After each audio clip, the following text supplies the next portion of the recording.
नमस्कार, मैं वैशाली जोशी आप सभी का स्वागत करती हूँ अपने YouTube channel astro Vaishali Joshi पर। आज हम बात करेंगे चंद्रमा अगर किसी का दशम भाव में है तो वो किस तरह से किसी के ऊपर असर करता है, किसी की लाइफ के ऊपर कैसे असर करता है, आज इस बारे में बात करेंगे। सबसे पहले हमें ये जानना ज़रूरी है कि चंद्रमा आखिर क्या है। चंद्रमा जो है ये एस्ट्रोलॉजी में सबसे इम्पॉर्टेंट प्लैनेट है, सबसे ज़्यादा महत्वपूर्ण ग्रह है क्योंकि ये मन को कंट्रोल करने वाला ग्रह है। और मन जो है ये बहुत ही ज़्यादा भागता है, मन जो है उसको कंट्रोल करना बहुत ज़्यादा डिफ़िकल्ट होता है कई बार।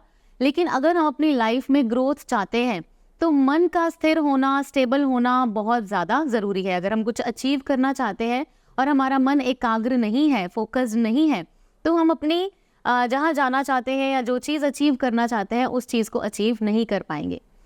चंद्रमा मन के कारक होने के साथ साथ ये मदर का कारक भी है। आपके मदर का प्रभाव, आपके मदर का नेचर, आपके मदर का जो संस्कार है वो आप पर किस तरह से असर डालते हैं ये भी चंद्रमा के ऊपर डिपेंड करता है। आपके मदर की हेल्थ कैसी है, उनका आपके साथ रिलेशन जो है वो किस तरह का है, ये सब अगर देखना है तो हमें चंद्रमा को जानना बहुत ज़्यादा ज़रूरी है।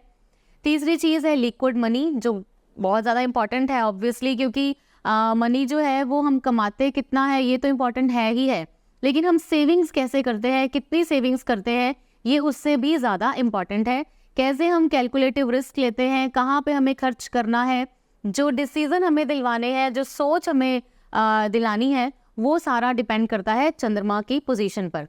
तो इसलिए चंद्रमा मोस्ट इम्पॉर्टेंट प्लैनेट बन जाते हैं हमारे जो एस्ट्रोलॉजी है उसमें। ये एक फास्टेस्ट मूविंग प्लैनेट है, अप्रॉक्सीमेटली 2.25 दिन में ये एक राशि जो है उसको कंप्लीट कर लेते हैं। तो इसलिए जो चंद्रमा है ये जैसे मन दौड़ता है या जिस तरह से मूवमेंट होती है हमारे माइंड की, उसको कंट्रोल करने में, उसको समझने में ये हमें बहुत ज़्यादा हेल्प करता है। तो चंद्रमा जो है ये इन सब चीज़ों के साथ साथ हमारा बचपन कैसे बीता, हमारे जो संस्कार हैं, हमारे ऊपर किस किस चीज़ का असर बहुत ज़्यादा रहा, ये जो चीज़ें हैं ये भी हमें जो है वो चंद्रमा से ही पता चलती हैं, चंद्रमा की पोजीशन से पता चलती हैं। अब जैसे चंद्रमा के बारे में जाना और अब ये जानते हैं कि 10वां भाव जो है, जो दशम भाव है वो क्या है, तभी हम जान पाएंगे कि चंद्रमा और दशम भाव का लिंक जो है वो किस तरह से बनता है, किस तरह से रहता है। तो दशम भाव जो है ये भाव करियर से रिलेटेड है। सबसे पहले तो आपका कर्म स्थान है, आप जिंदगी में क्या करेंगे, ये चीज़ जो है ये दशम भाव के ऊपर डिपेंड करती है। कई एस्ट्रोलॉजर्स जो है वो पिता जो है उसको भी हम मतलब जो है वो दशम भाव से देखते हैं, इसलिए ये और भी ज़्यादा इम्पॉर्टेंट है। अगर आप किसी जॉब में हैं तो आपका बॉस जो है वो किस तरह से होगा, किस तरह की नेचर का होगा, ये भी हम चंद्रमा जो है 10वां भाव है वहाँ से देखते हैं। और अगर आपने अपना काम करना है, बिजनेस करना है या आपने जॉब करनी है, आपके जो अधीन काम करते हैं लोग या जो आपके साथ काम करते हैं, वो सब चीज़ें जो देखनी है वो हमने 10th हाउस से देखनी है। 10th हाउस जो है ये अथॉरिटी को भी दर्शाता है। 10th हाउस जो है ये समाज सेवा या सामाजिक आपके जो रिलेशनशिप है किस तरह से है, कैसे कैसे लोगों के साथ हैं, ये चीज़ जो है ये चंद्रमा से पता चलती है। पब्लिक डीलिंग आपकी किस तरह की है लोगों के साथ, ये चीज़ भी चंद्रमा अगर 10th हाउस में हो तो हमें पता चलती है। 10th हाउस जो है वो पब्लिक डीलिंग के साथ भी रिलेट करता है। कहीं ना कहीं अगर हमने राजनीति से जुड़ी हुई चीज़ें देखनी हो, पॉलिटिक्स से जुड़ी चीज़ें देखनी है, अगर हमने कोई ऐसी हायर अथॉरिटी के बारे में जानना है तो भी हम 10th हाउस जो है उसको लेते हैं। तो इसलिए 10th हाउस जो है वो काफ़ी ज़्यादा इम्पॉर्टेंट है। आपकी वर्क प्लेस है, वर्क प्लेस भी है और आप किस तरह का काम करते हैं डेली रूटीन में, जैसा आप कहीं जा रहे हैं, ऑफिस है या आपका बिजनेस है, जो आपकी लाइफ का एक बहुत ज़्यादा इम्पॉर्टेंट हिस्सा है, उस चीज़ को हम 10th हाउस से देखते हैं। तो अगर चंद्रमा किसी का 10th हाउस में है, राशि उसकी कोई भी, अभी हम यहाँ पे राशि की बात नहीं करेंगे, चंद्रमा अगर 10th हाउस में होगा तो वो किस तरह से रिजल्ट देता है किसी पर्टिकुलर इंसान को। ऐसे लोग जो होते हैं ये काफ़ी ज़्यादा एम्बिशियस लोग होते हैं और इनिशियली चाहे ये जॉब वगैरह करें लेकिन अल्टीमेटली अपने काम में ही आते हैं और कोई ना कोई बिजनेस करते हैं अपना। और बिजनेस जो होता है वो काफ़ी ज़्यादा एक मतलब कह लो कि अच्छा बिजनेस होता है, क्योंकि ऐसे लोग एम्बिशियस हैं तो बिजनेस में भी ये कहीं पे भी कोई कॉम्प्रोमाइज़ करने वाला बिजनेस नहीं करेंगे। जैसी इनकी सोच है, जैसे इनके विचार है, जैसे इनके आइडियाज़ हैं, उसी के अकॉर्डिंग इनका जो बिजनेस है उसका लेवल भी जो है वो बहुत ज़्यादा स्ट्रॉन्ग और बहुत ज़्यादा हाई लेवल होगा। क्योंकि यहाँ पे लोगों के साथ इनका उठना बैठना, अच्छे अच्छे लोगों के साथ, उच्च जो डेजिग्नेशन वाले लोग हैं उनके साथ इनका उठना बैठना होता है। तो इसलिए इनके रिलेशंस जो हैं, इनके जो लिंक्स जो हैं वो बहुत अच्छे अच्छे लोगों के साथ होते हैं। तो कोई काम जो भी ये करेंगे उसमें लोगों का इन्फ्लुएंस जो है वो भी बहुत ज़्यादा रहेगा।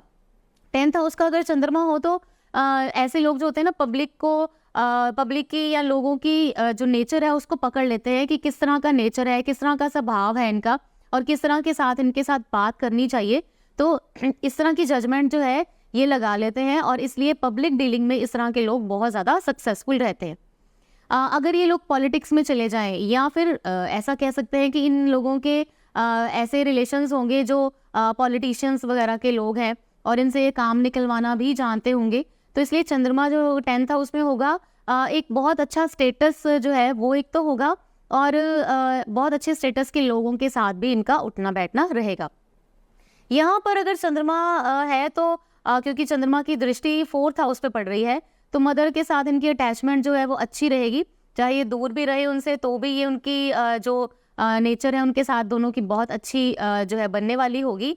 और मदर का जो प्रभाव है, मदर के जो नैतिक मूल्य हैं, मदर के जो संस्कार हैं वो भी जो है वो चंद्रमा 10th हाउस वाले लोगों के ऊपर पूरी तरह से आते हैं और ये उन्हीं संस्कारों को लेकर जो है वो अपनी लाइफ को आगे बढ़ाते हैं। मदर के साथ तो अटैचमेंट है ही है क्योंकि 4th हाउस जो है ये मदर लैंड भी है, सुख का भाव है। देखिए, सुख के भाव के ऊपर अगर शुभ चंद्रमा की दृष्टि पड़ती है तो हर तरह के सुख जो है वो मिलते हैं।